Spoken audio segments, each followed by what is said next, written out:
Oh, no, he didn't. Girl, yes, he did. Well, welcome back to Oh No, Girl Yes, the podcast where we talk about everything we going through, everything we see y'all going through, and we try to find a place in the middle to just find some peace, some joy.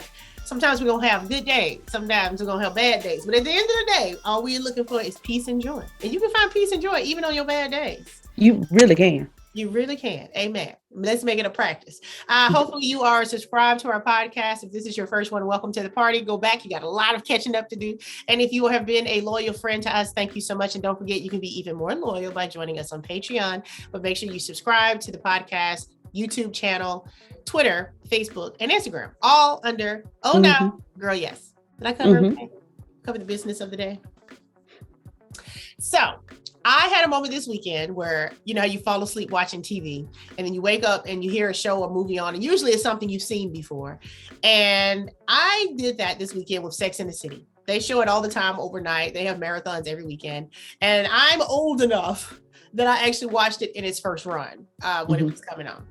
And so there was an episode of Sex and the City that came on, and I'm listening to it. But what struck me was I felt like there were so many correlations between all the friends, and they all were having different situations going on with different guys, and me and my friends, and all of our different situations with our guys. And I was like, it's like this scene was like ripped, you know, from the headlines, you know. So I like tried to record it and send it to you and say, look, this reminds me of this, and this reminds me of this. So is there, outside of that one episode, it was striking because I feel like if you watch a show like Sex and the City or Girlfriends or Insecure or anything where you have people dating, more than likely you can see yourself in something. So is there a show, a movie, a thing where you felt like, wait, they've been reading my journal, they didn't act it out my whole life out here? So yes, I do remember. I don't know if it was the whole actual theme of the movie was my life, but it was a scene in The Best Man where was it Nia Long's character? Jordan. She was dating someone. Oh yeah, the white guy. Yes, and he said something like, I thought he said, you act like you don't need me. Is that am I right? Am I correct in this? Because I could be making this up. It may be a different movie. I don't know. That happened. Okay. Yeah. He said something about you make it seem like you don't need me. And she was like, I don't need you. And that thing spoke to I was young. I mean, I was in my 20s probably. I don't know. I guess I was in my 20s when that came out. But that thing spoke. But what part of it spoke to you? Did it like when she said, I don't need you? Like that, it was so powerful to me because it's like, no, I don't need anybody. I don't need a man. I want you. Right. And I feel like you should, you know, that should be even more, you know, attractive to you, that I don't need you. I want you. And so that, I don't know. I just remember that thing that spoke to me more than any other scene of movie of TV show or anything. But when you say it spoke to you, is it because you're saying, yes, I agree wholeheartedly, or I agreed wholeheartedly with her? But did you feel any of what the dude felt in hearing it? Huh? Did you feel any of what the guy? No. It did. I could see how it felt harsh, but it was like, how better way to, I don't know how to say this more than I don't need you. Like, I don't know if there, I think it's definitely I think the implication is there outside of us talking about this movie. I'm saying the concept that we've talked about it before, needs versus wants, and we want a man, we don't need a man. And so men have this issue where they want to feel needed. However, when you try to give the impression that you need them, they feel overwhelmed and they pull back because it's too much. Yes. So it's like, I saw another thread about Atlanta women this morning on Twitter about how all they want is, you know, to spend all your money and do all this other crap and stuff. I'm like, do we have to start Monday off with this again? And it's weird because it's like you want this submissive woman who follows your lead and does that, but then, well, we 50-50 on these bills. It's like, well, bro, we 50-50 on these ideas then. I mean, like, if you handling things, hey, I trust you. I'm gonna follow what you say. I got you.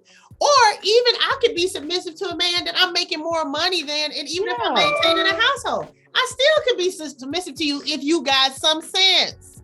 Right. If you ain't got no sense, then no, sir. That's probably never going to happen. And I think a lot of times when men have that argument, they're missing the part where you ain't got no sense. It ain't because I'm not submissive. You ain't got no good sense. But anyway, Best Man was a great movie because it had a lot of those concepts of like, the guy in college you liked, or that secret from college, and then you still have all these friend groups and somebody doesn't know who hooked up with who. So I think those movies like that, I think that's why they are so popular, especially with our demographic, because you do see yourself in those moments. I think I have so many movies that when I've seen them, I'm like, that's my story, that's my life. But I think that's the whole point. All of us are going through the same thing. So when I say it's my story, I don't think I'm unique. I know y'all saw it and thought it was your story, but this is my podcast. But listen, all of the Love Jones, Love and Basketball, Brown Sugars. And what's interesting now that because I was trying to think about it since we were going to talk about this today, I think I've always felt that those were my stories in real time. I can see now how they're not my stories because that guy never came back for me. That friend never came back for me. We never reconciled, and we ain't gonna.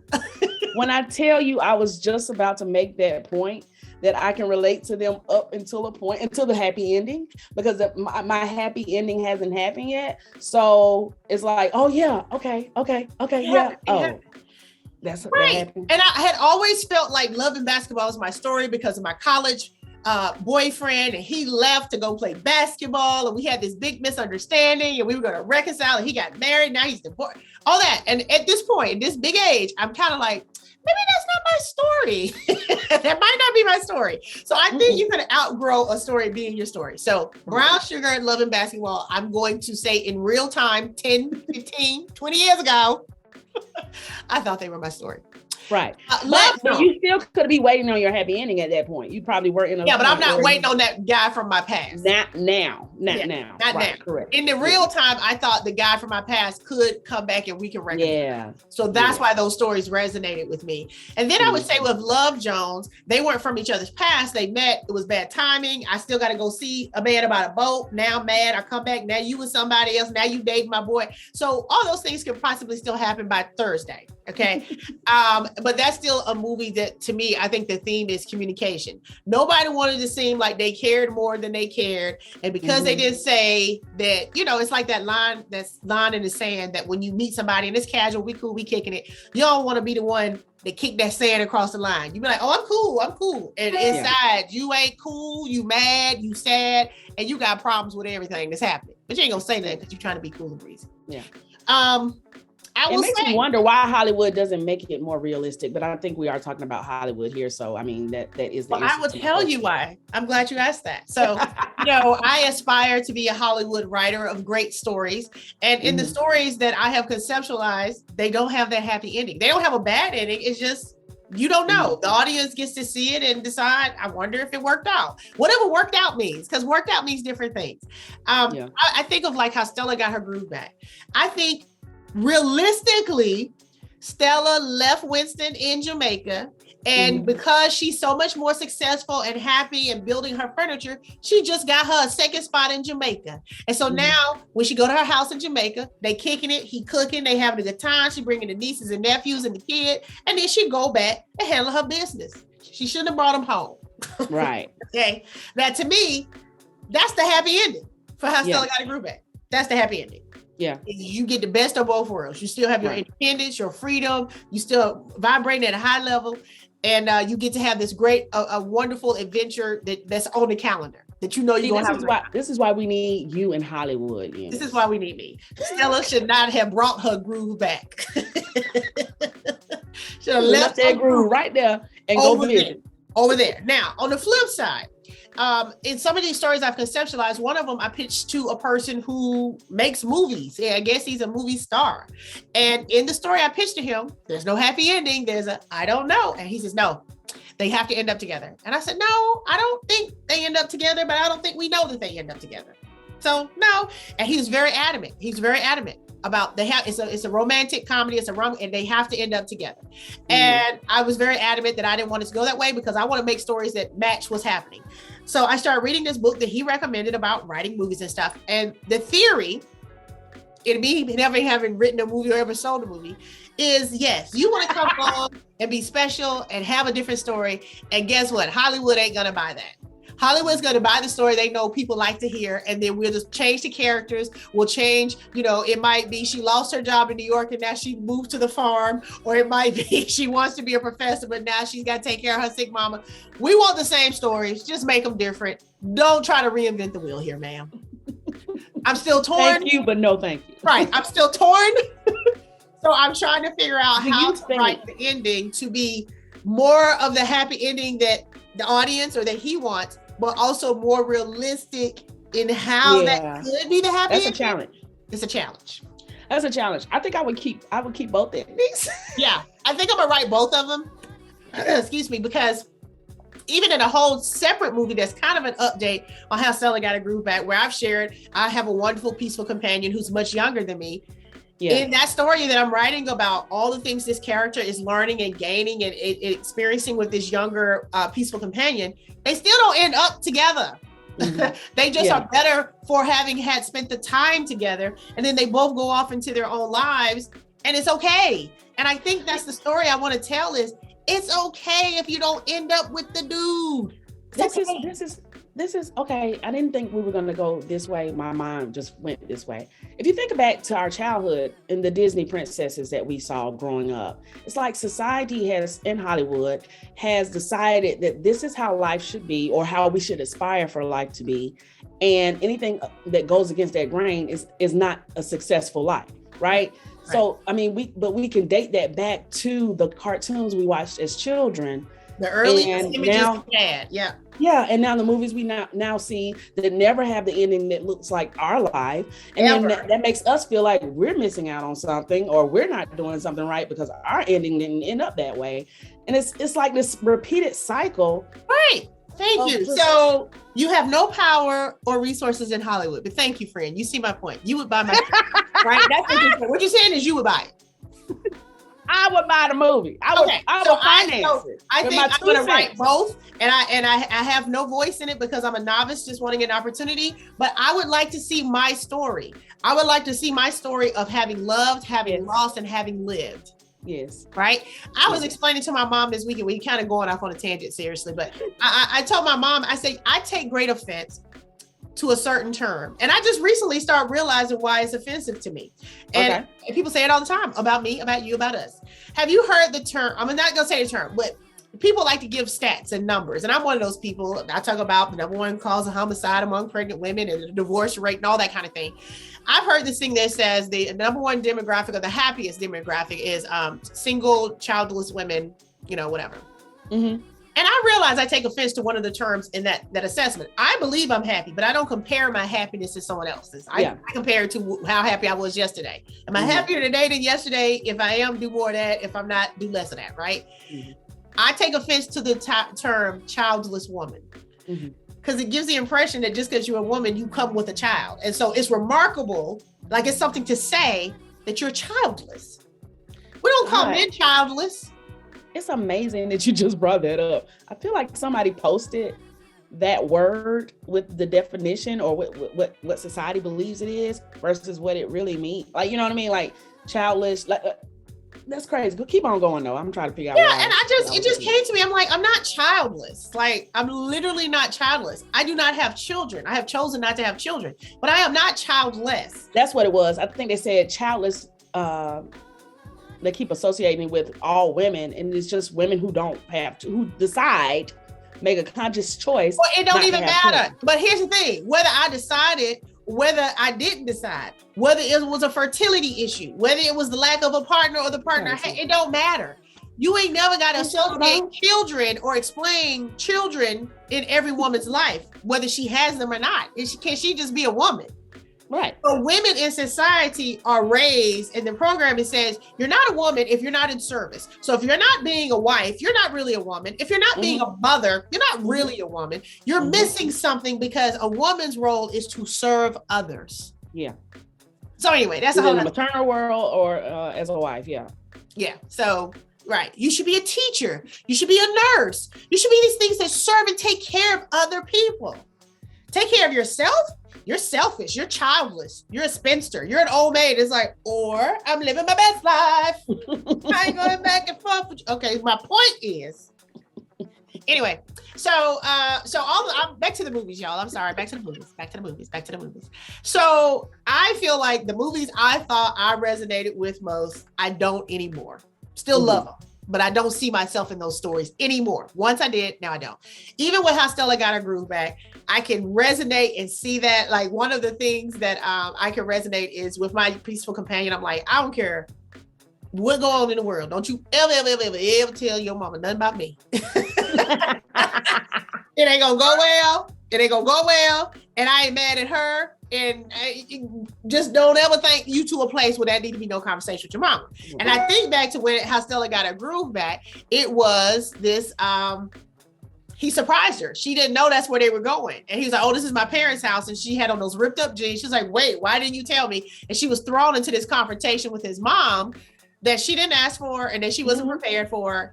And again, all these things is why Stella should have left that groove there. Now, as far as a current, I think I resonated a lot with a lot of insecure storylines. So that's probably more recent dating. But even that one ended on a happy note, didn't it? Or like, yeah. Well, she ended up with Lawrence, and I guess that's happy for somebody. Hey, look, spoiler alerts to everybody who may not have watched. But I mean, it's been time. It's been time. So yeah, no, we don't feel bad about that. We don't feel bad. What I resonate resonate with the most right now, which is probably very shameful. I'm being very transparent with you guys right now. I resonate with these dating / 30-day engagement shows. These women on here. So what is it that you resonate about? I don't watch those shows, but what do I see some of the worst in me as far as how I date and how I approach people and how I, just treat just people in general. I see it highlighted in a way that is very uncomfortable, but very like, I think needed. Like, I see it. And I think those have helped me more than anything. Just seeing women who, like, I was watching The Ultimatum over the weekend. I binge watched it. It's on Netflix. And there's one girl who, I mean, as soon as her guy would say something that would trigger her, it was like nothing else mattered in the world. Because she was stuck on that and she went in, you know what I mean? I'm like, girl, you are me and you are looking a fool on TV. Oh, wow. And but it's the truth. Yeah. And I know these are not totally reality shows, but I do think they really show the state of dating in a way that these movies do not. Right. And these TV shows do not.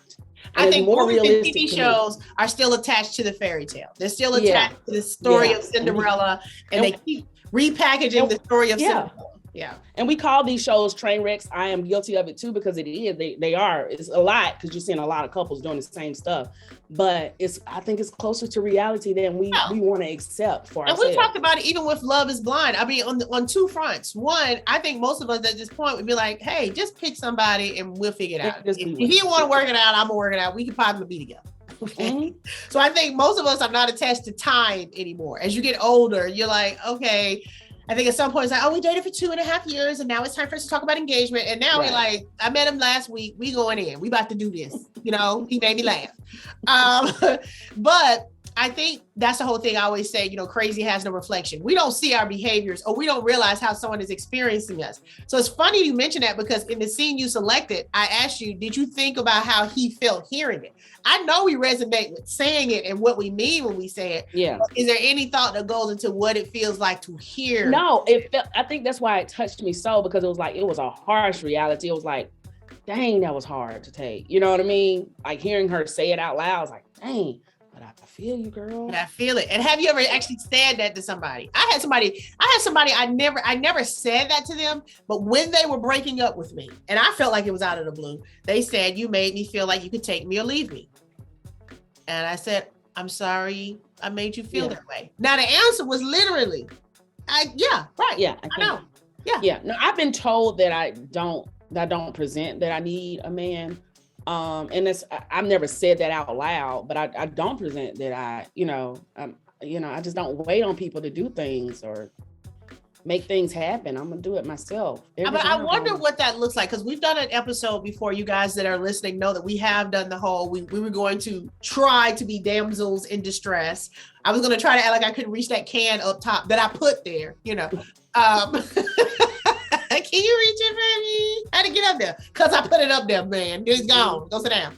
Then I open the can with my fingers, with my hands, rip it off.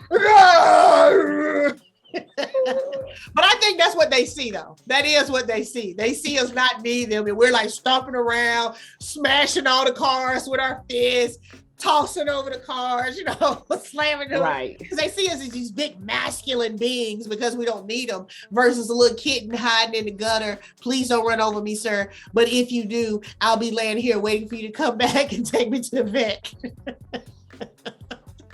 Yeah, that damsel in distress trial didn't last a week. I'm pretty sure it did. I don't even think it lasted to the end of that. It didn't last past the episode. I think by the end of that episode, we had already said, yeah, we ain't gonna do it. But the point is seeing those reality shows, even though they rarely are real, they do speak to the basic human condition. In one of these books I'm reading about screenwriting, it says, listen, it's primal. We all have the same primal thoughts. Okay, we're all different. We're having different experiences. We're in different places. We want different things, but our primal desires are the same. So you need to write to an audience's primal desire. And guess what? The primal desire is that we end up together. Yeah. So don't be writing, I don't know, they ain't end up together. I don't want that. I want to stand up together. And I'm like, yeah, but just because you didn't end up together don't mean it was bad. Don't cry. I think that's what you would have. That's what happened. That would be your challenge in writing this. That would be what you would have to relay. That this may not have the happy ending that you want, but this is good for these two people. You know what I mean? You have to show that some kind of way. And you have to think about, we brought up Insecure and they got their happy endings. I'm imagining for all of those strong Black women who at the time were all single, Issa Rae has since gotten married.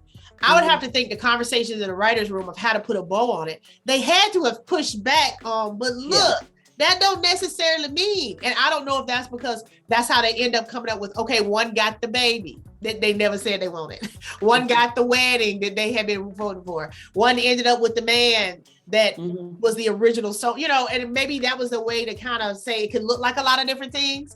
Yeah, I can see that.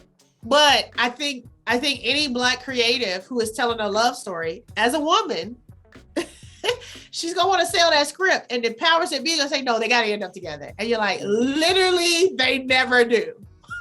They don't end up together. Right. Can we see a love story where they don't end up together and it was still a great love story? Still beautiful love. That's your challenge. That's you. That's the honest is hey, on y'all. You. Well, could you go ahead and get some power in Hollywood, and then that way you green light my deal? Because I'm reading and I'm hearing and I'm like, a lot of these up and coming filmmakers are doing it on their own. They're trying to, Right. It's so like that does not mean that option too. So what I would say is, so the reason why I thought of this is back to the Sex and the City episode. I think right now I resonate most with the Samantha character, Kim Cattrall. She was older. She was kind of older of the group. And she was always the one that never really was looking for attachment the way the other girls were looking for attachment. She was always just looking for a good time. And when she would get an attachment, she was kind of hate the attachments. And then she would just be Samantha. She was living a great life. She's in all the hottest events, but she just wasn't trying to be married like Charlotte. She wasn't in love with one person like Carrie, and she wasn't indifferent the way Miranda kind of presented. She just kind of was like, I do what I want to do. And so one time it was a couple of episodes she was with a woman. They was like, wait, what's going on? It was a couple of episodes where she was with that older dude, the rich guy. But when Smith Jarrett came along, she 100% was just trying to have some fun, and somehow he was the one that stayed through a lot of heavy stuff, through her breast cancer journey, and then they didn't break up until I think the first movie is when they broke up. And so I resonate with that and having a peaceful companion, not because I think me and a peaceful companion gonna be together for that long, but I saw in watching the shift in Samantha's energy from dealing with this guy, I've noticed the shift in my energy in dealing with this guy. So in this moment, I'm Samantha, y'all, from Sex and the City. Smith Jarrett, I got my Smith Jarrett, y'all. I forgot his name was Smith. You had to remind me of all that stuff. No, she made his name Smith. His name was Jarrett. She used to call him Jarrett. And then early on, he said, do you want to know my last name? And she was like, no, because she like, good, we good. And his first name was Jerry.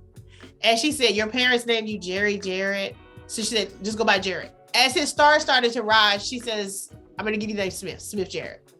Okay. I missed that. One of the things that she did is because she was a PR professional, he was an actor, she kind of came in and was like, hey, let me help you. I'm conscious of not trying to help my peaceful companion because it will look like that. It will look like, hey, do this. And I know these people. And I think for me, and I actually had this conversation with him, I realized that this space in my life, most of anything that I accomplished, the joy was in trying to accomplish it. And most people miss out on that's the jewels, that's the treasure. People miss that on life, period. Yeah. And if you're not careful, you'll live a miserable life because of it. Because you always trying to get to something.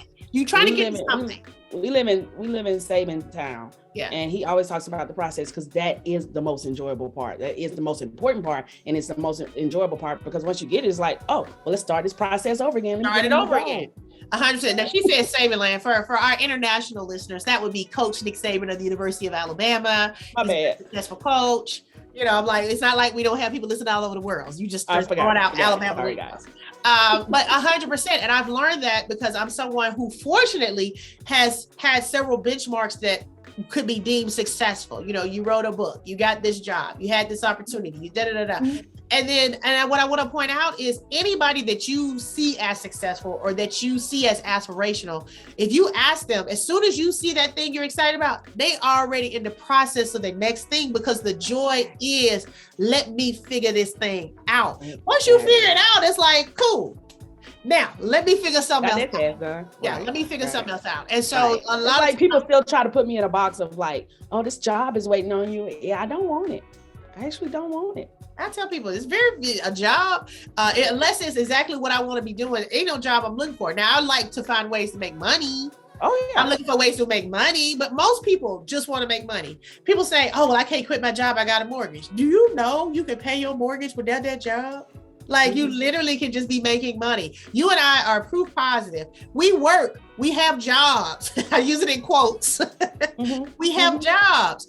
But both of us would say that we are both more financially stable than when we were going to a 9-to-5, even though those weren't our hours type job, with limitations on when we could travel, with limitations on when we could take breaks or take lunch. Most of what we do now is we have work to do and we get it done. And then we get our money. And then we also have the availability and ability to make other monies.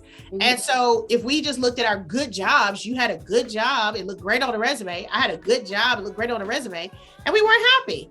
And now whenever we somewhere toasting up or eating or doing something, like, girl, we've been doing so much better since we quit our job. True story. We worked at the same station and we got paid every other week. So on Payday Fridays, a lot of times would be our time to go to Papa Do's to eat. We would splurge, child. We knew it was going to be $100 a piece.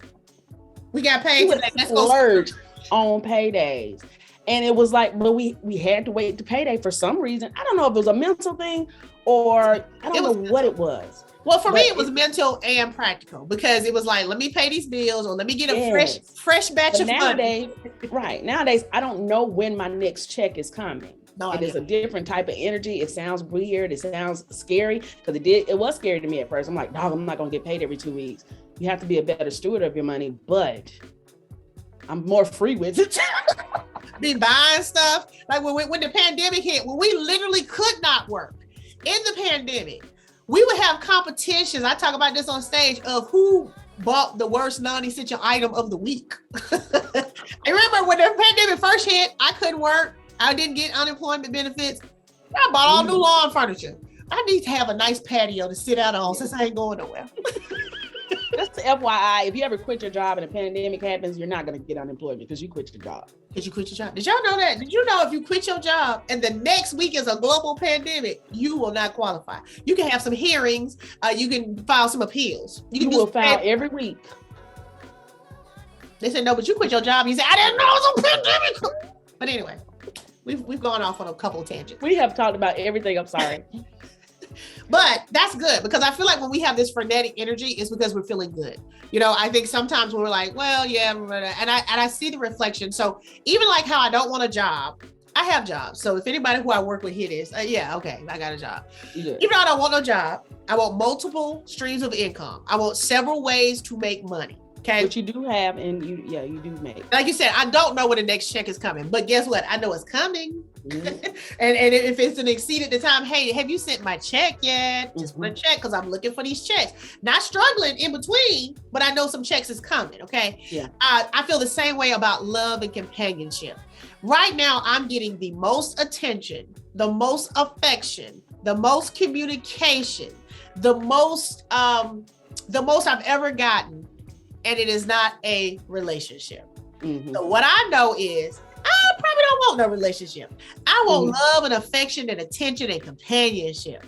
And I ain't never got that from no relationship. So I ain't in no space where I'm saying, well, I want to be in a relationship. And even with my peaceful companion, I wouldn't want to change nothing about us because something shifts from when you just together because you want to be. There's a mental obligation. Shift. It's something changes for everybody in that space. And I don't want to do that no more. It's the expectation versus what they think they need to provide and need to be that support they need. It just becomes a lot. And most of that ain't fun. Yeah. By the time you got to start a conversation off with, oh, I'm sorry I didn't call you back. I already don't want to do this no more. Right. You know what I'm saying? I don't want to do this no more because one, you call me when you want to call me. I'm not sitting around waiting on you to call me. And you ain't disappointing me and not doing what you say you was gonna do. So you ain't gotta apologize by not calling me back because the expectation was not there. And I talked to you when I talked to you.